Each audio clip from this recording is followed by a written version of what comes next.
Bonjour et bienvenue dans le cours Les opérations. Alors attention, ici aujourd'hui nous ne parlerons que d'addition et de soustraction. On ne parlera pas des deux autres opérations que sont la multiplication et la division. Alors pour commencer, deux choses très simples qui nous paraissent naturelles et complètement évidentes. C'est qu'une addition ça s'effectue avec le symbole plus et une soustraction avec le symbole moins. Il se trouve que c'est pas complètement naturel puisque ces deux symboles-là sont pas très vieux dans l'histoire des mathématiques. On fait des mathématiques quasiment depuis le début de l'humanité, ne serait-ce que pour compter ou comparer des nombres, même s'il n'y avait pas de symbole à l'époque. Et bien justement, ces symboles-là sont pas très vieux, ils datent que de 1400 après Jésus-Christ. Donc par exemple, toute la période avec les chiffres romains, avec les nombres romains, avec cette écriture-là un peu particulière, les symboles plus et moins n'existaient pas. Nous, on les utilisera bien entendu. Et ce qu'on utilisera aussi, c'est du vocabulaire un peu particulier, puisque les éléments qui portent sur l'addition, ou les éléments qui portent sur la soustraction, portent un nom. Ça s'appelle des termes, d'un côté et de l'autre. Alors, ici, attention, le mot terme s'écrit pareil, mais il s'écrit sans H. Le mot terme avec un H existe. Justement, on parlait des Romains tout à l'heure. Ce sont les termes romains ou grecs. Ce sont ces bains chauds. Parce que le terme avec un H a un rapport à la température. On retrouve la racine du mot terme avec un H dans thermomètre ou dans thermostat pour régler la température de votre maison. Ici, rien à voir avec la température. Ce sont les éléments de l'addition ou les éléments de la soustraction. Le résultat de l'addition, ça s'appelle la somme, alors que le résultat de la soustraction s'appelle la différence. Des petits mots de vocabulaire qu'il faut savoir, qu'il faut connaître et qu'il faut maîtriser. Donc les éléments d'une addition et d'une soustraction, ce sont les termes. Le résultat de l'addition, c'est la somme. Et le résultat de la soustraction, c'est la différence. Voilà pour commencer. Bon, maintenant, vous savez très bien que les opérations, on ne les écrira pas forcément tout le temps en ligne parce que des fois, les opérations sont un peu compliquées et les faire de tête, ça ne fonctionne pas.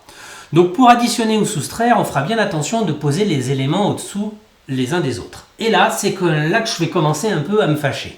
Il faut que ce soit propre. Me faites pas des choses à l'arrache, un peu fait comme ça sur le bord d'un cahier. Faites et posez vos opérations correctement. Vous utilisez les carreaux, vous mettez les unités au-dessus des unités, la virgule au-dessus de la virgule, les dizaines au-dessus des dizaines, pour que ce soit propre. Parce que comme dans l'exemple ici, des fois il y a des trous. Par exemple, 6,7 n'a pas de centième, n'a pas de millième, n'a pas de, ici, dizaine. Donc il y a des trous. Et si vous ne faites pas bien correctement votre alignement, vous ne savez plus qui est en face de qui. Alors ce qu'on peut faire aussi, c'est rajouter des zéros inutiles. Ça peut aider. Mais attention à l'alignement. Et c'est parti, 7 plus 0, 7. 6 plus 0, 6. 5 plus 7, 12. 2. Et je n'oublie pas ma retenue en haut. J'aligne la virgule, donc j'ai une virgule qui apparaît ici. 6 et 5, 11. Et je n'oublie pas la retenue 12. 2 et je retiens 1. 4 et 1, 5. 52,267. Rien de bien compliqué, mais attention, n'allez pas trop vite. Ne faites pas de choses un petit peu dans un coin. Appliquez-vous à faire les choses correctement. Petit rappel, attention à la virgule, on peut rajouter des zéros inutiles et on pense bien aux retenues. Pour la soustraction, la technique est la même. On va faire attention à bien aligner. Toujours pareil, la virgule au-dessus de la virgule, les dizaines au-dessus des dizaines, les dixièmes au-dessus des dixièmes, tout pareil. Et là, il existe deux techniques. Alors, selon celle que vous connaissez, soit vous utilisez celle-là, 0 moins 5, je ne peux pas, donc 10 moins 5, et je rajoute une retenue ici. 10 moins 5, 5. 4 moins 3, attention à la retenue, 4 moins 4, 0. Je passe la virgule. 1 moins 2, je ne peux pas, donc je vais mettre une retenue et j'oublie pas la retenue de l'autre côté aussi. Ça fait 11 moins 2, 9. 7 moins 1, non, j'ai la retenue, 7 moins 2, 5. Ça, moi j'ai un petit faible pour cette technique parce que c'est celle-là que j'ai appris quand moi j'étais jeune. Oui, j'ai été jeune. Donc ça, c'est la technique que moi je préfère parce que c'est celle que j'ai appris quand j'étais petit. Mais il y a une autre technique aussi peut-être, hein, le toquer chez la voisine que vous avez apprise avec cette technique-là qui dit que 0, moins 5, je peux pas. Donc je vais aller chercher ici. Donc ici, j'en ai plus que 3.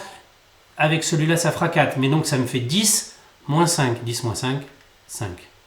3 moins 3, 0. J'ai la virgule. 1 moins 2, je peux pas. Donc je vais aller en chercher chez le voisin ici. Hop, j'en ai plus que 6. Et ça me fait 11 moins 2. 11 moins 2, 9. 6 moins 1, 5. Ça marche aussi. Peu importe, et je vais vous dire un truc, je m'en fiche. De comment vous faites, je m'en fiche. Je veux juste que ce soit correctement rédigé, bien fait, et que vous trouviez le résultat.